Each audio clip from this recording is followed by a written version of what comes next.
Thank you very much, Mr. Speaker, for giving me this opportunity to present my party's views on the Union Budget 21-22, which was delivered by our Honourable Finance Minister, Srimati Nirmala Sitharamanji, last week. Respected Speaker, in her speech, she reminded us that these days cricket must be on many people's minds. Speaker, perhaps I should request you to put the House in order so I can make my... Yeah, he's right. Please भाई माननीय सदस्यगण अपनी अपनी seat पर विराज जाएं।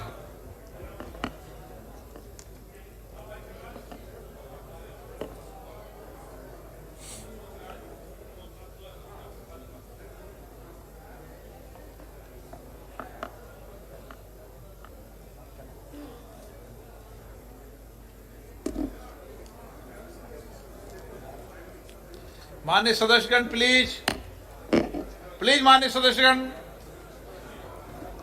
Please माननीय सदस्यगण please माननीय सदस्यगण आपस में बात नहीं करें। माननीय सदस्यगण प्लीज। हाँ doctor Shashi Tharoor ji. Thank you, Speaker sir. I was just saying that in her own speech, the Finance Minister reminded us that these days cricket is very much on all of our minds. I'm not referring, unfortunately, to the disappointing defeat in Chennai yesterday, but earlier this year, we witnessed an Indian cricket miracle in Brisbane in the face of impossible odds, with 9 star members of the team absent or injured, with the bowling backbone of the team hobbled and unable to play, and the inspirational captain absent. India pulled off one of the greatest of all cricketing victories. I was hoping, as the Finance Minister herself suggested, for something similar from this year's budget. The impossible odds were there. The economy had been laid low ever since demonetisation, and then shattered by the pandemic and the resultant lockdown. The star performers like tourism and service industries were devastated. The backbone of the economy, agriculture and MSMEs, are both in crisis. But alas, there was no stirring fight back in the Finance Minister's speech, no come from behind victory for our economy. Instead of the focused leadership we all expected from the government, it became clear listening to the Finance Minister that here, alas, inspirational captaincy is wholly absent. Instead, we have had the usual combination of high rhetoric, grand ambition, exaggerated numbers and unrealistic targets, all diluted with underwhelming allocations to crucial sectors. Our Finance Minister neither played with a defensive bat nor hit the ball out of the park. Instead, alas, it seems she was comprehensively stumped, or maybe she had just run out of ideas. Instead of the Brisbane heroics, we just got a Chennai collapse. Through the course of the Honourable Finance Minister's address, we heard a lot of memorable quotes, notably from Tagore.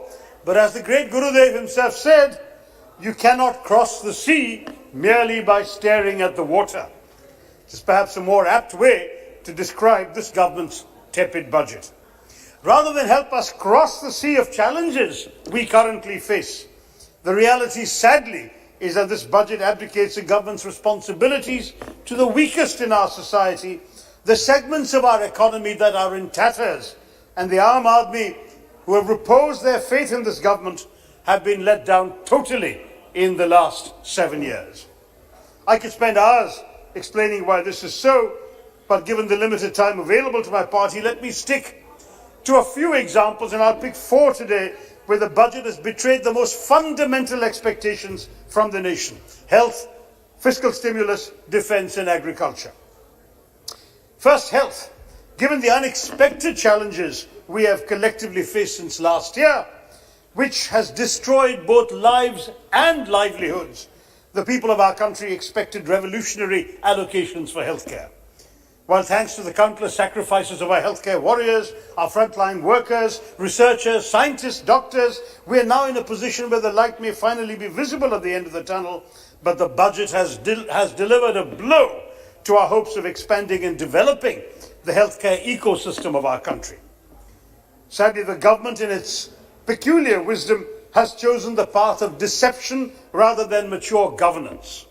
We all initially praised the Finance Minister's declaration of a 137% increase in the healthcare budget, which included big-ticket schemes like the Pradhan Mantri Atmanirbhar Swasthya Yojana, for Swasthya Bharat Yojana, 64,000 crores, a total outlay of 2,23,000 crores in this budget year compared to 94,000 in the last one, a substantial increase.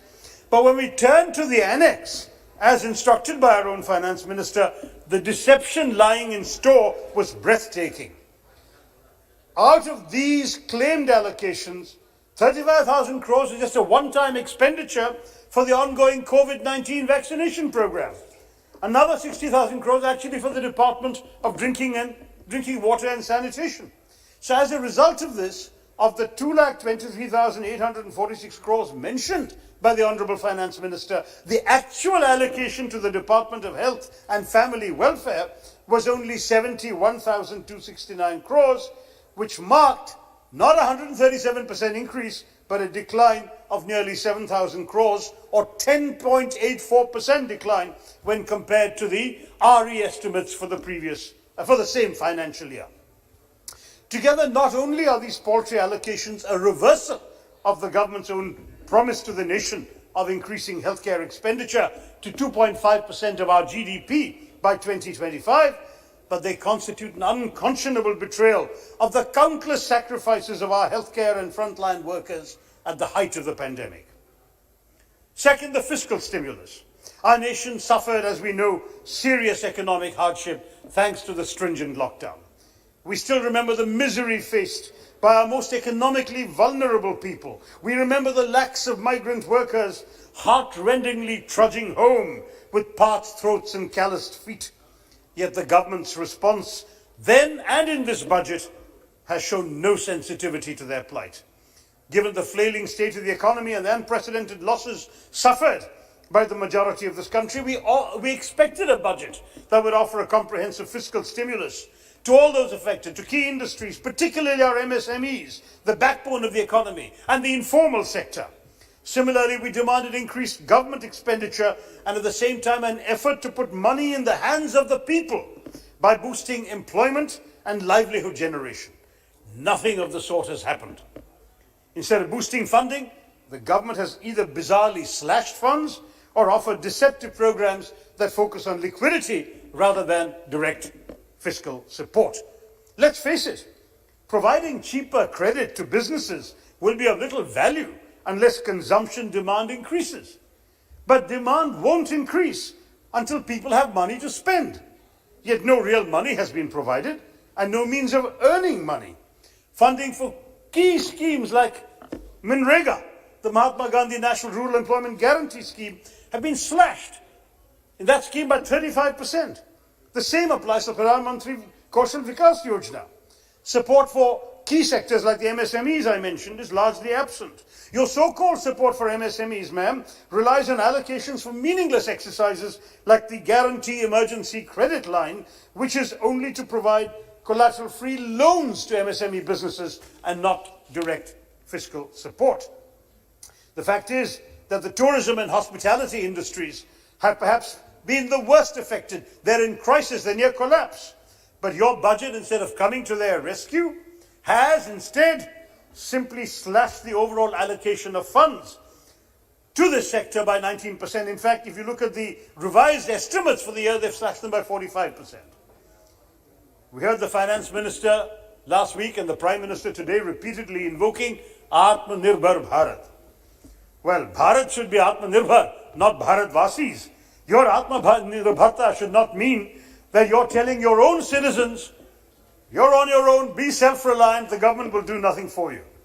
That is not the kind of Atmanirbharta this country needs. Third, defense. The deceptive announcements in healthcare were complemented by a complete inability of this government to walk the talk in matters of national security and defense, especially given the unexpected clashes with China over the course of last year that no doubt caught our own government by surprise, perhaps given how very much they had hyped the PM's purported rapport with his Chinese counterpart. Instead, we have a government minister helping the Chinese make the case that they are more sinned against than sinning, part of the government's efforts to underplay the crisis after the Prime Minister claimed no territory had been lost. This government has a duty to ensure that our armed forces are safe and well supported, and that they have all the tools and resources they need to keep aggressors at bay, not to pretend that there is no problem when we know there is. I'm shocked that the Honourable Finance Minister did not even mention the word defence in her speech. We really expected from this government an effort to support our long pending modernisation and acquisition programmes. But despite all the chest thumping and sloganeering about the supposed 18.5% increase in capital outlays, the numbers show us clearly that in matters of national security, the government's talk of nationalism is hollow. It's full of sound and fury, signifying nothing. The capital outlay allocation, rupees 1.35 lakh crores, is only 0.4% higher than the 2020-21 revised estimates of 1.34 crores. Just the previous year, before Galwan, the Defence Committee of this Parliament had recommended a 35% increase. Where is 35% and where is 0.4%? Despite all the deafening proclamations by its members, this government, even in the face of such grave threats as we're facing now, has kept the proportion of capital expenditure to the overall defence budget at 25%, far smaller compared to the UPA era, because our government consistently had it at 30 to 32%. It's a matter of shame for all members of this House that we have a government that has repeatedly proven incapable of offering any considerable financial support to our armed forces at a time when the threat of a two-front war has grown dramatically.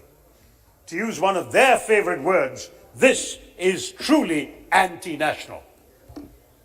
Fourth example, Mr. Chairman, agriculture. In these last few months, with rising agricultural distress, compounded by the undemocratic passage of 3 farm bills with widespread adverse ramifications for the agrarian economy, we have witnessed nationwide protests by farmer groups whose very survival is at stake. Even as the government in their obduracy failed to engage constructively with the farmers, one hoped that at least the budget would take cognizance of their distress and offer tangible measures to address and alleviate their current plight. No such luck here in this budget. Shastri ji gave us the slogan, Jai Jawan, Jai Kisan. Modi ji's contribution to this budget is Na Jawan, Na Kisan. Now we must recognize that the current nationwide protests led by peaceful farmers who've been unconscionably sidelined by the undemocratic farm bills reflects only the tipping point. But the rot in the sector has been prevalent for a long time thanks to this government's myopic approach, which continues in the current budget. The overall budget of the department saw a minuscule increase of 5% from last year's revised estimates, but was 8% below the budget allocated last year. Similarly, despite the government's assurances, the budget does little to assuage the fear of the farmers regarding MSP. The two schemes that ensure MSP, Market Intervention Scheme and Price Support Scheme, and Pradhan Mantri Annadata Aay Sanrakshan Yojana, have witnessed consecutive reductions in the last 2 years, leading to a 20 to 25% cut in this year's budget. I heard the Prime Minister mention MSP. I didn't hear him mention a quarter of the budget for it has been cut. Much was made by this government about the flagship PM Kisan scheme just before the elections, as you may remember. But despite being one of the major direct cash transfer schemes, and therefore in direct need of a rise in allocation, the scheme has witnessed a 10,000 crore rupee drop of 13%, in other words, in its allocation. The disbursal amount of 6,000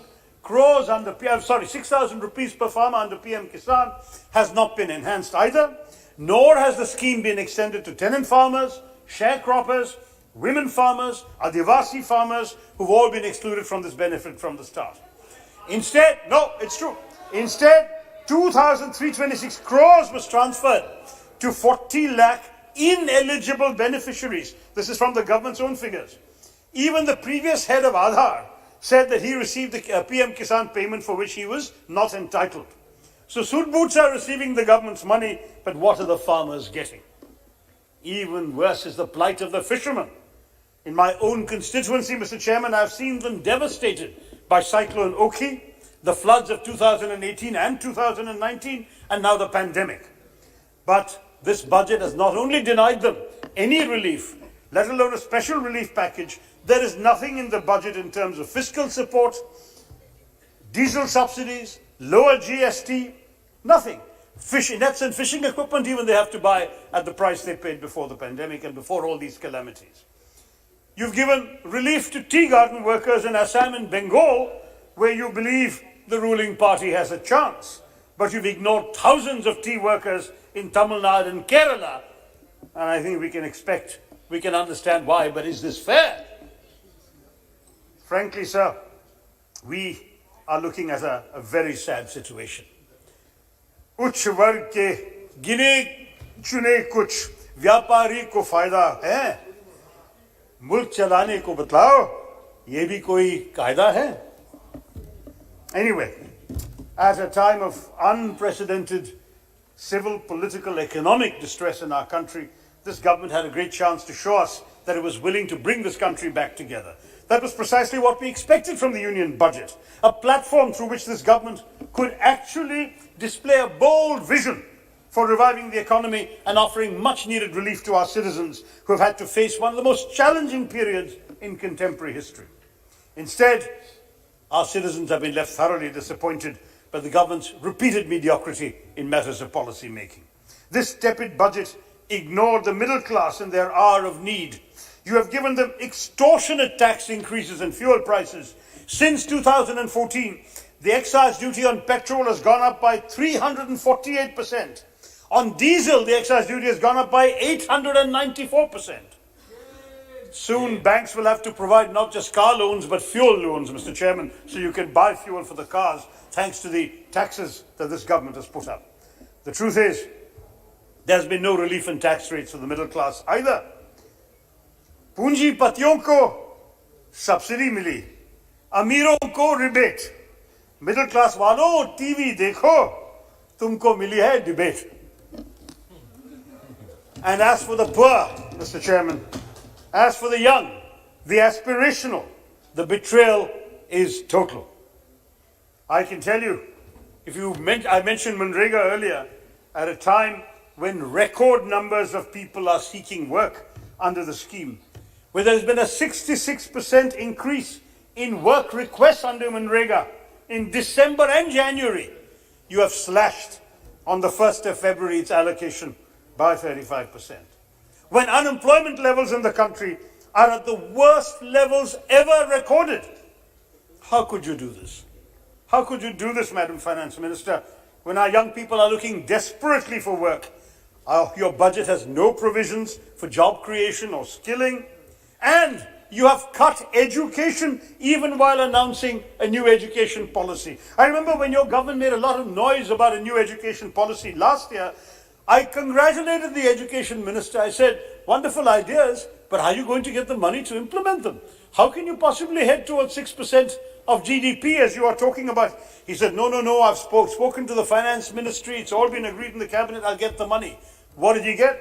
He's got a 6% cut in the education budget. That is the budget we have been given.